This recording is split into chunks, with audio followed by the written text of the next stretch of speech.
Episode 8 की शुरुआत में हम जियोंग तेल को देखते हैं जो कि अपने आईडी कार्ड को घूर रही होती है और वो याद कर रही होती है कि कैसे राजा ने उसको बताया था कि शायद से दूसरी दुनिया में उसका हमशक्ल हो सकता है, लेकिन उसके बारे में श्योर नहीं है। और ये सुन के जो है बहुत ज़्यादा शॉक हो जाती है और कहती है समानांतर दुनिया, एक जैसे आईडी कार्ड्स, शायद से उस दुनिया पर मेरी हमशक्ल हो सकती है। ये सब मेरे को तभी समझ जाना चाहिए था जिस दिन मेरा आईडी कार्ड गायब हुआ था। फिर मैं दिखाया चाहता लीरियम को, जो कि एक बुक को खोल कर देखता है और उसके अंदर एक नोट के साथ आईडी कार्ड लिखा रहता है जियोंग तेल का, जो कि उसकी स्पाई ने चुरा के उस आईडी कार्ड में रखा था महल से। उसकी आदत है ये उन्हीं में से एक है जिनकी फ़ोटो जो है उसने सेव करके रखी थी अपने पास। फिर लीरियम जो अपने चेले से इसके बारे में बताने के लिए बोलता है।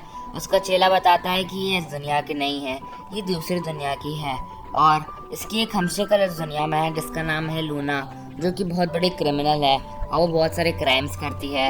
ये सुन के लीरियम खुश हो जाता है और कहता है कि ये तो मैंने प्लान में नहीं था, लेकिन अगर राजा इसको अपने महल में लाए थे फिर तो उनके लिए बहुत ज़्यादा प्रीशियस लड़की होगी, और लूना को लाने के लिए बोलता है। फिर मैं वही सीन दिखाया था इसमें प्राइम मिनिस्टर को लूना से मिलती हैं। प्राइम मिनिस्टर को वजह से लूना की सिगरेट गिर जाती है। फिर लूना प्राइम मिनिस्टर को से कहता है कि मेरी आखिरी सिगरेट भी गई, अब बताओ क्या काम है तुम्हें मेरे से। फिर प्राइम मिनिस्टर को बोलती है हम पहले भी एक बार मिल चुके हैं, तुम मेरे से ऐसे बात करोगी। और फिर वो कहती है कि फालतू की बातें तो करो मत, मेरे पास बस वही लोग आते हैं, या तो मैंने उनसे चोरी की हो या फिर उन्होंने मैंने कुछ चुराया हो, अब बताओ क्या काम है जल्दी से। और फिर प्राइम मिनिस्टर उससे फालतू की बातें करने लग जाती है और फिर लूना से बोलते हैं अगर मैंने को छुआ ना तो मैं तुम्हारा मुंह तोड़ दूंगी। और फिर वो वहाँ से चलने लगती है और प्राइम मिनिस्टर कुछ से बोलती है मतलब तुम वो नहीं थी, तुम्हारे कोई जुबान बहन है क्या। वो कहती है लगता है तुम्हें मेरे से ज़्यादा मेरे बारे में पता है, अगर मेरी जुबान मैंने कहीं पे मिल जाए ना तो उसके बारे में मेरे को ज़रूर बताना। और फिर वो वहाँ से चली जाती है। फिर वो एक कैफ़े में जाती है जहाँ पे वो आइसक्रीम खाती है और वो जो है एक बंदे की पिटाई करने लगती है वहाँ पे और उसको कचरे के ढेरों ले आके पटक देती है। और ये वही इंसान होता है जिसने लूना को जेल में भिजवाया होता है और उसके $20 मिलियन को चुरा लिया होता है।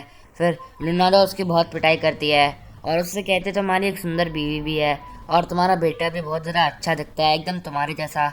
और फिर वो कहता है कि मेरे बेटे को कुछ मत करना, वो मेरी आंखों का तारा है, मैं सूद से मैं तुम्हारा सारा पैसा वापस दे दूंगा। फिर लूना बोलते हैं मेरे को समझने नहीं आता तेरे जैसे गंदे नाले के कीड़े शादी कैसे कर लेते हैं। और फिर वो वहाँ से चली जाती है। फिर मैं दिखाया जाता है तेल को, जो कि इन्वेस्टिगेशन करने के लिए हॉस्पिटल आई होती है। वो हॉस्पिटल के एडमिन मैनेजर के पास जाती है और उसको अपना आईडी कार्ड दिखा के बोलती है मैं हूँ लेफ्टिनेंट जियोंग तेल। और उसको देखते है एडमिन मैनेजर समझ जाती है कि ये कौन है और उससे बोलती है मेरे को लगता है आपको 1995 में किसी इंसान का रिकॉर्ड चाहिए। वो कहती है हाँ, उसका नाम है ली सांग जी। और फिर वो शक्ल बना के एटीट्यूड से कहती है कि वो जो है बहुत पुराना रिकॉर्ड है, उस ज़माने पे हमारे हॉस्पिटल में रिकॉर्ड हाथ से लेके जाते थे और हमारे पास खाली 10 साल के पुराने रिकॉर्ड्स है। और उससे बहुत सारी बातें बनाने लगती है। इसका मतलब हॉस्पिटल में भी ऐसे बहुत सारे लोग हैं जो लीरम से मिले हुए हैं। फिर हमें दिखाया जाता है कि सीन में प्राइम मिनिस्टर को कार चला रही होती हैं और वो जो है लूना को गाली दे रही होती हैं और तभी उनको जो उनकी माँ का कॉल आता है, वो कॉल को उठा के पूछती हैं कि माँ आपने मेरे को कॉल क्यों करा। फिर वो कहते हो तुमने उठा भी लिया मेरा कॉल, बेटा कैसी हो। फिर वो कहती है हाँ मैं एकदम ठीक हूँ। वो कहते हैं सब कुछ ठीक चल रहा है। कहती हैं अगर सब कुछ ठीक चलेगा तो फिर मैं प्राइम मिनिस्टर कैसे बनूंगी, मेरे को पैसे कैसे मिलेंगे। फिर वो उसकी माँ हंसने लगती हैं और तभी उनकी शॉप पे कोई आ जाता है। फिर वो कहती है बाद में कॉल करती हूँ। प्राइम मिनिस्टर को उनसे पूछते हैं कि आपने जो अखबार भेजा था वो कौन सा अखबार था। फिर उसकी माँ सुनती नहीं है और कॉल को काट देती हैं और वो जो है लीरम के पास जाती हैं और उसको देख के वो थोड़ा सा शॉक हो जाती हैं। फिर लीरम बोलता है मैं चाहता आपकी दुकान पर रह गया था कि आपके पास वो है। फिर वो उससे कहती हैं अच्छा तभी तुम मेरे को देखे देखे से लगे, तुम्हारा छाता मैं संभाल के रखा था। और वो जो उसको उसका छाता दे देती हैं। फिर अगले सीन में दिखाया जाता है उसी मिस्टीरियस बच्चे को जो कि यूयो से खेलते रहता है। वो जो ठंड में बैठ के एक किताब पढ़ रहा होता है और तभी वहाँ पे लूना आ जाती है और वो बच्चे उसको देख के सरप्राइज हो जाता है। वो कहता है तो मैं जल्दी छूट भी गई और तुम्हारा स्टाइल भी दोबारा से चेंज। और फिर लूना उससे की मांगती है और वो उसको वो की दे देता है। फिर लूना उससे कहते हैं जिससे पहले तुम ठंड में टटोर के मर जाओ ये जैकेट पहन लो। और वो उसको अपनी लाइब्रेरी वाली जैकेट उतार के दे देती है और फिर वो उससे कहते तुम रोज़ पैसे कमाती हो लेकिन फिर भी अभी तक कंगाल हो। और लूना बोलती है कि ये दुनिया में तुम्हारे जैसों की नहीं और वहाँ से चली जाती है। फिर में दिखाया जाता है तेल और संजय को, जिनको इस मर्डर केस में दोबारा से शक होता है रूममेट पे और वो जो है रूममेट के ऊपर इन्वेस्टिगेशन करना चालू कर देते हैं। फिर हमें दिखाया जाता है राजा को, जो कि जो है बाहर जा रहा होता है घूमने और तभी वहाँ पे जो है वही गुंडे आ जाते हैं जिनको राजा ने पीटा था, तेल और शिंजे के साथ मिलके। फिर वो जो राजा से बदतमीजी से बात करने लग जाते हैं। फिर राजा कहते हैं कि पिछली बार तो तुम कम पिटे थे, लेकिन इस बार मेरे बगल में जो इंसान खड़ा है वो तुम्हें और भी ज़्यादा पीटेगा। और फिर ब्लैक कोट में जो है वो इंसान उसको देखने लग जाता है। अब वो उसका मास्क उतार के देखता है कि वो जुएंग नहीं होता है, वो युनसुप होता है। और युनसुप वहाँ से डर के मारे भाग जाते हैं कि उसको लड़ाई नहीं करनी होती है। फिर राजा ये सुन के बहुत ज़्यादा जो है दुखी हो जाते हैं और वो जो अकेले लोगों की पिटाई करने लगते हैं। लेकिन तभी पीछे से असली वाला जुएंग आकर राजा की हेल्प करके उनकी बहुत बुजुर्ग से पिटाई करता है। फिर वहाँ पे जो है इन सब के सीनियर लोग आ जाते हैं पुलिस में, और वो इन सबको देख के बहुत ज़्यादा सरप्राइज हो जाते हैं।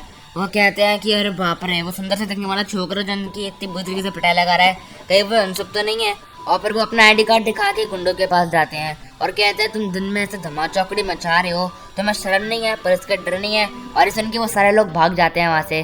फिर वो उससे पूछते हैं कि भाई साहब तू इतना अच्छा कैसे हो गया, और तेरे फाइटिंग स्टाइल इतना बदल कैसे गया, मैं तो एकदम लल्लू फुल्लू लगता था। और फिर वो उसके पीछे जो है राजा साहब को देखते हैं और कहते हैं ये कौन है। राजा साहब अपना इंट्रोडक्शन देना स्टार्ट करते हैं, लेकिन जुएंग उनको चुप कर लेता है। और फिर वो बोलता है अरे ये तो मेरा दोस्त है, ये छोटे बच्चे की तरह रहता है, और इसको जो है यहाँ पे पहली बार यहाँ पे आया तो ये सब देख के डर गया बेचारा, मेरे बिना एक खाना भी नहीं खाता। फिर उसके सीनियर बोलता है अच्छा तुमने खाना भी नहीं खाया तो बस जाओ जाके खाना खाओ। पर वो जो है वहाँ से जाने लगता है, लेकिन राजा उसके पीछे नहीं आते हैं। वो देख के बहुत ज़्यादा शौक होते हैं जुएंग को। पर वो कहता है अरे चलना बेवकूफ़, अपने लंबी टांगे लेके करता है क्या है तू। और फिर जब वो घर पे पहुँचते हैं तो राजा उसको देख के बहुत ज़्यादा शौक होते हैं और वो उससे बोलते तुम इंसुप हो। पर वो कहता है नहीं मैं जुएंग हूँ। फिर वो दोबारा से कहते तुम इंसुप हो। पर वो कहता है नहीं राजा जी मैं जुएंग ही हूँ। फिर वो उससे कहते हैं कि अच्छा अगर तुम जुएंग हो तो फिर तुम्हारा सर कलम करवाना पड़ेगा, मेरी लंबी टांगे किस लिए तुम्हें पता है ना। और फिर वो कहते हैं अच्छा मेरा सर कलम करवाओगे तो फिर तो मैं युनसुप हूँ। और फिर राजा कहते हैं तुम्हारा फॉरेनर एक्ट के तहत भी तुम्हारा सर कलम करवा सकता हूँ।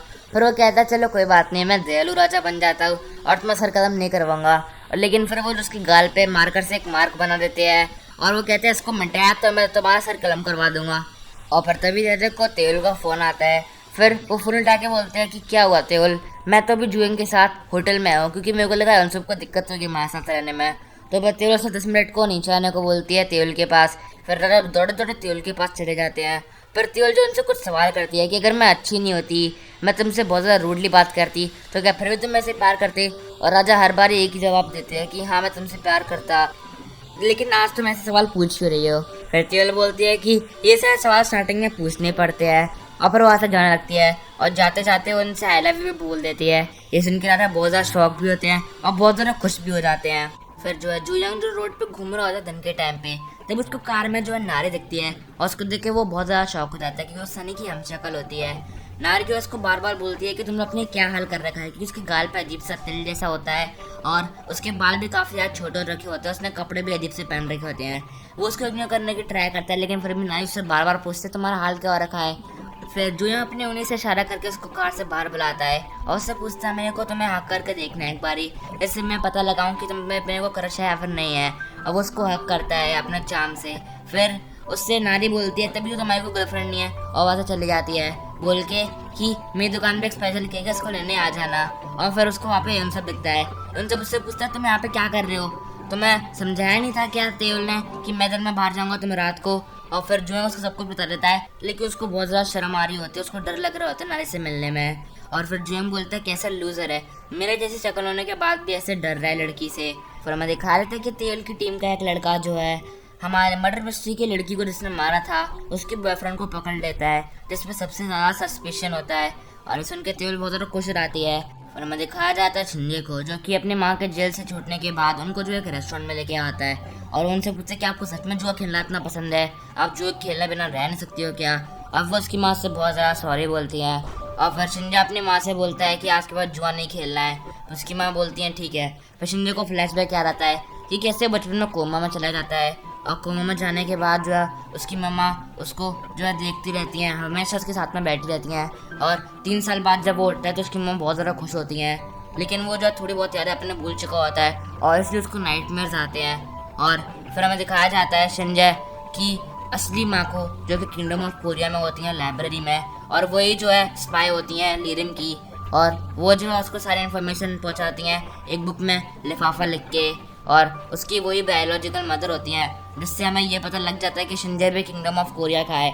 और यहीं पे हमारी स्टोरी का पार्ट नंबर 8 ख़त्म हो जाता है। गाइस, आपको हमारा पार्ट नंबर 8 कैसा लगा कमेंट्स में ज़रूर बताना। अगर अच्छा लगा हो तो हमारी वीडियो को लाइक कर देना, चैनल को सब्सक्राइब कर देना। तब तक के लिए बाय बाय, मिलते हैं अपने अगली वीडियो में।